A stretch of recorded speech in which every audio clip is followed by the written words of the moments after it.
Au cinéma, le réalisateur Quentin Tarantino a, vous le savez, marqué l'imaginaire de ces 20 dernières années. Alors lorsque son dernier opus est annoncé à l'affiche, l'attente est grande. Après Reservoir Dogs, Pulp Fiction, Inglourious Basterds, voici Django, déjà retenu pour les Oscars. Un western à la couleur spaghetti en forme d'hommage au film mythique des années 60. Le film vu par Marie-Jo Jouan et José Boulestex. Vous allez quitter ce comté les pieds devant. Les enfoirés! Nul doute. Plus déchaîné que jamais. À 50 ans, Quentin Tarantino ressemble toujours à un gamin qui s'amuserait à démonter un nouveau jouet. Là, c'est un nouveau genre, le western. On est dans le sud esclavagiste d'avant la guerre de sécession. Django, esclave noir libéré par un chasseur de primes, collabore avec lui dans l'espoir de retrouver sa femme, vendue à un propriétaire de plantation. L'Ouest américain de Quentin Tarantino s'inspire du western spaghetti et de son maître Sergio Corbucci. Façon de crever, mon gars. Ce qui est important, c'est que vous allez tous mourir.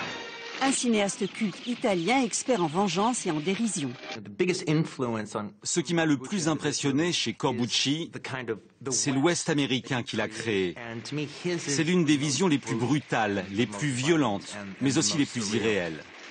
Ici, l'homme à abattre est un redoutable propriétaire de plantation. Visiblement, je peux user de mes biens selon mon bon plaisir.